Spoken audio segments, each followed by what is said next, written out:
with him began in a quite different way, your interaction with him. Right. I'd been fascinated by him for years, especially by The Mind of an Eminist, which came out in '68 in English. Mm-hmm. But then when The Man with a Shattered World came out in '73, I think late '72, I wrote a review of it, which also became an essay on Luria. Mm-hmm.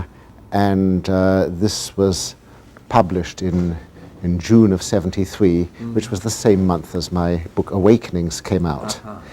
And then the following month, I got one of these wonderful envelopes from Moscow with beautiful stamps, and he was a great stamp collector. and Luria's handwriting. I was very excited. It was like getting a letter from Freud. Yeah. And he sent me first a very long letter in response to my essay, which really spoke of many aspects in his own life, and how separate he felt from both the Pavlov and Skinner, and from mechanical thinking, right. How important for him it was to see things in terms of social development, so that there was never just an autonomous child, there was always a mother and child, there was always a dialogue. And he spoke of many things, including including the way in which Pavlov responded to Luria's own first book, The Nature of Human Conflicts, when Pavlov refused to read it and said, "You call yourself a scientist?" It was a wonderful open letter, and then a week after that I got another letter about Awakenings. And so this was the start of a correspondence which went on till Luria's death in '77. But I never met him.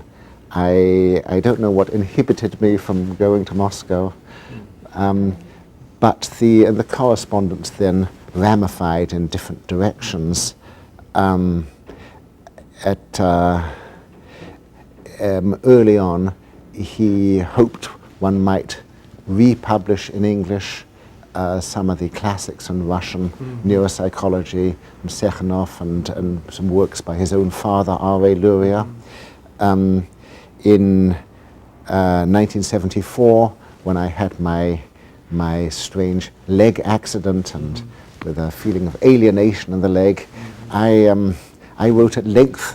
I found this unintelligible, and I couldn't communicate with anyone except to Luria. And I wrote to him then, and there was a lot of correspondence about this, and he, which especially had to do with the nature of action and body image, and how something could be excluded from body image or alienated if it wasn't active.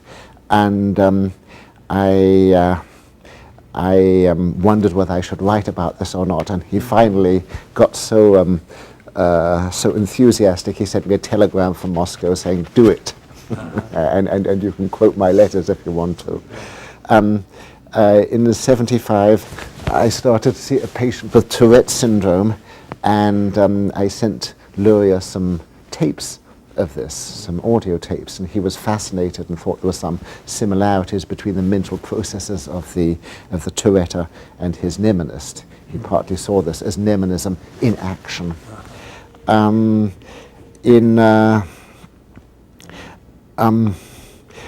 Duncan Dallas, a filmmaker, hoped to make 3 documentaries, one with Luria, one with Skinner, and one with me. Mm-hmm. He made the documentaries with Skinner and with myself, but by that time Luria was feeling too ill, I think, to contribute.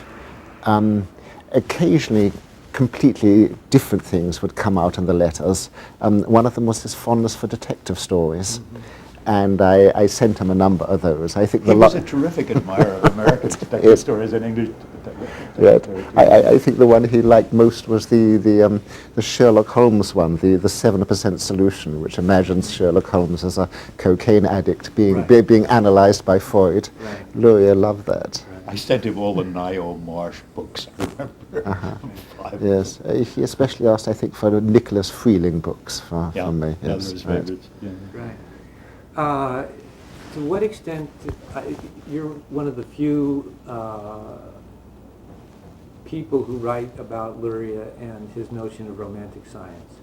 And I'm curious about the sort of initiation or the cause-effect or relationship between your ideas on this topic and his. How did that come up in the first time?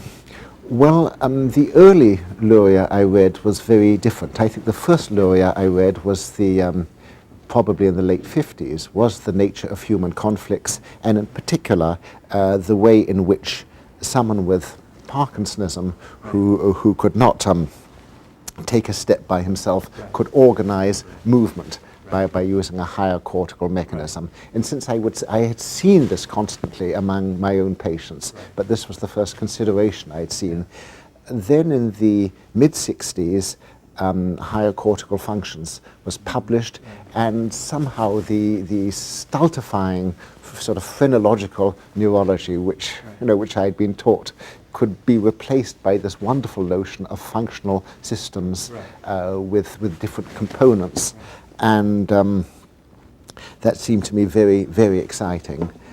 But then an entirely different sort of excitement came in when I saw The Mind of an Eminist.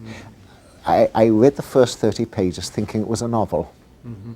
And then I realized it wasn't a novel, but a wonderful case history with all the accuracy of science, but all the sensibility and drama and structure of a novel.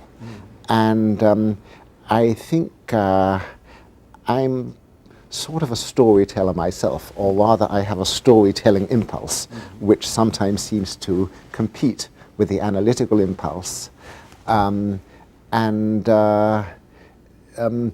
But certainly seeing The Mind of an Eminist, I think, fortified me in my own feeling that I had to attempt some similar sort of portraits of my own patients, which is what I did in Awakenings.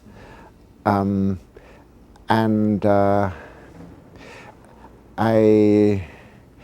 love Victorian case histories and their richness of detail and their insight and their human character.